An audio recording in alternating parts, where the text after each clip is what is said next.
गरीब पर ठंड का कहर। रामू एक बहुत गरीब मजदूर था, जिसके घर में उसकी पत्नी मधु और बेटी रानी रहा करती थी। पर अब गर्मियों का मौसम जाने को था और सर्दियों का मौसम आने को था। लेकिन रामू टूटी फूटी झोपड़ी में रहता था, जिसकी खिड़की से हवा आती थी और छत से भी। एक दिन रामू की पत्नी मधु रामू से कहती है कि सुनिए जी, ठंड आने वाली है और ठंड में घर के अंदर बहुत हवा आती है, तो आपको घर की मरम्मत करवानी चाहिए। और रामू उसे कहता है कि मैं कल जाकर अपने मालिक से कुछ पैसे उधार ले आऊंगा ताकि हम अपने घर की मरम्मत करवा सके। यूं ही एक दिन बीत जाता है और अगली सुबह रामू अपनी मजदूरी के काम पर जाता है और वो जिसके पास काम कर रहा था उस मालिक से कहता है कि साहब जी, अगले महीने से ठंड आ रही है और मेरे घर की छत टूटी हुई है, जिससे कि घर में हवा आती है, और अगर मैंने जल्दी उसे ठीक नहीं करवाया ना तो ठंड में बहुत दिक्कत हो जाएगी। रामू की बात सुन मालिक कहता है, अरे तो उसमें मैं क्या करूं?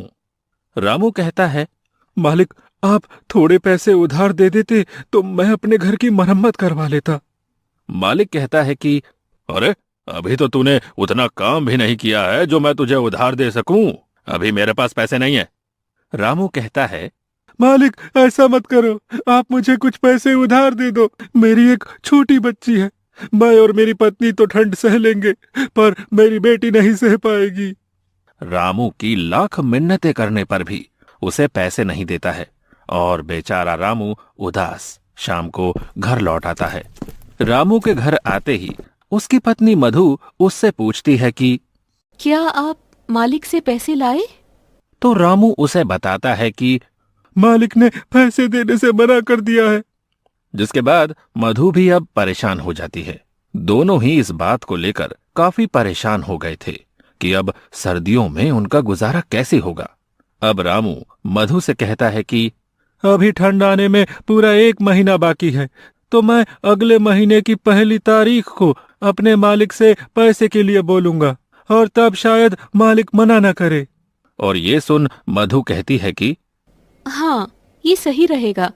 यूं ही रामू को मजदूरी करते हुए 1 महीना और बीत जाता है और जब रामू अपने मालिक से कहता है, मालिक, अब तो पूरा 1 महीना हो गया है और थोड़ी थोड़ी ठंड भी होने लगी है। अरे अब तो आप मुझे मेरी मजदूरी के पैसे दे दो ताकि मैं उन पैसों से अपने घर की मरम्मत करवा लूं। रामू के इस बार पैसा मांगने पर भी मालिक फिर से कोई नया बहाना कर देता है और कहता है कि अभी मेरे पास सिर्फ ये 500 रुपए हैं, इससे ज्यादा नहीं है। 500 रुपए देखकर रामू कहता है कि मालिक, मैंने तो इस महीने एक भी छुट्टी नहीं की, उस हिसाब से तो मेरे ज्यादा पैसे बनते हैं। लेकिन मालिक उसे अपनी बातों में फंसा देता है और रामू के ज्यादा बहस करने पर उसे काम से धक्के मारकर निकाल देता है। रामू कम पैसे मिलने और काम से निकाले जाने के बाद बहुत परेशान हो जाता है। उसे समझ नहीं आता कि आगे वो क्या करे।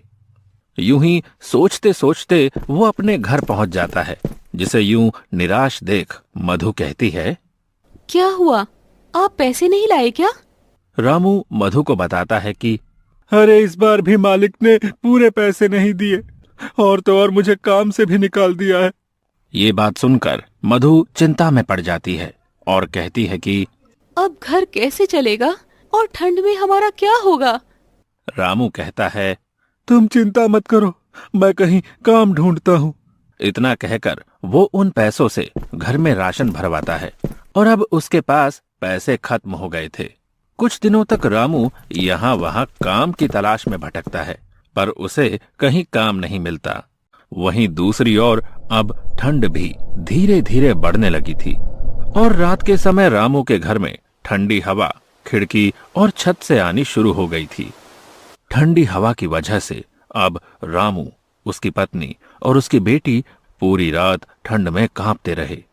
उनके पास एक ही कंबल था, अब उसमें भी ठंड नहीं रुकती थी। एक रात बहुत ठंड पड़ रही थी और तेज ठंडी हवाएं चल रही थी, जिसकी वजह से रामू की बेटी रानी को तेज बुखार हो जाता है और मधु रामू से कहती है, देखिए जी, रानी को बहुत तेज बुखार हो रहा है, वो पूरी तरह तप रही है। रामू कहता है कि अरे मेरे पास तो एक पैसा तक नहीं है, हम रानी को डॉक्टर के पास कैसे लेकर जाएंगे। मधु कहती है कुछ तो करना होगा, वरना रानी की तबीयत रात में और बिगड़ जाएगी। देखिए ना, कुछ तो कीजिए। वो रोने लगती है। दूसरी ओर रानी ठंड से कांप रही थी। रामू को कुछ समझ नहीं आ रहा था कि अब वो क्या करे। अब रामू रानी को अपनी गोद में उठाता है और हॉस्पिटल की ओर निकल जाता है। मधु भी उसके पीछे पीछे चल पड़ती है। बहुत दूर तक पैदल चलते चलते दोनों थक जाते हैं और रामू रानी को लेकर एक पेड़ के पास बैठ जाता है और रोने लगता है।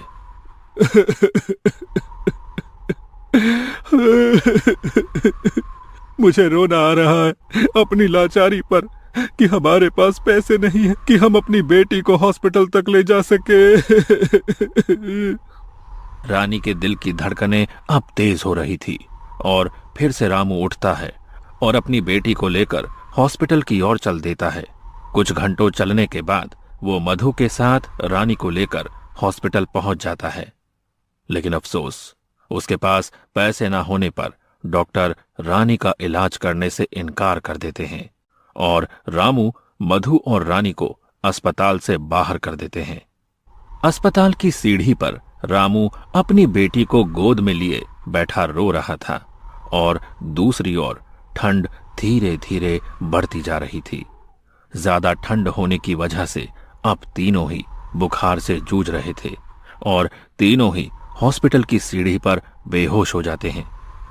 अगली सुबह जब रामू की आंख खुलती है तो वो खुद को हॉस्पिटल के अंदर बेड पर पाता है। ये देख रामू के मन में बहुत से सवाल आते हैं। अरे मैं अंदर कैसे आया? मुझे कौन लाया? और मधु और रानी कहाँ हैं? इतने में उसके सामने वो डॉक्टर आता है जिसने उसकी बेटी को पैसा ना होने की वजह से एडमिट नहीं किया था और रामू उससे सवाल करता है कि मुझे अंदर कौन लाया? जिसके बाद डॉक्टर बताता है कि आपको एक औरत ने हॉस्पिटल में भर्ती करवाया क्योंकि आप सभी को ठंड लगने की वजह से तेज बुखार हो गया था और आप तीनों ही सीढ़ियों पर बेहोश थे। रामू उस औरत के बारे में पूछता है कि वो कौन है, तो डॉक्टर सामने की ओर इशारा करके उस औरत के बारे में बताता है। अब रामू जाकर उस औरत से बात करता है और पूछता है, आपका बहुत बहुत धन्यवाद, लेकिन आपने हमारी मदद क्यों की? तो वो औरत बताती है, मेरा आपके परिवार से कोई रिश्ता नहीं है, लेकिन एक टाइम था जब मेरे साथ भी ऐसा ही हुआ था और मेरी फैमिली बहुत गरीब थी। मैं भी किसी सड़क किनारे ठंड से जूझ रही थी और किसी नेक दिल इंसान ने इसी तरह हमारी मदद की थी।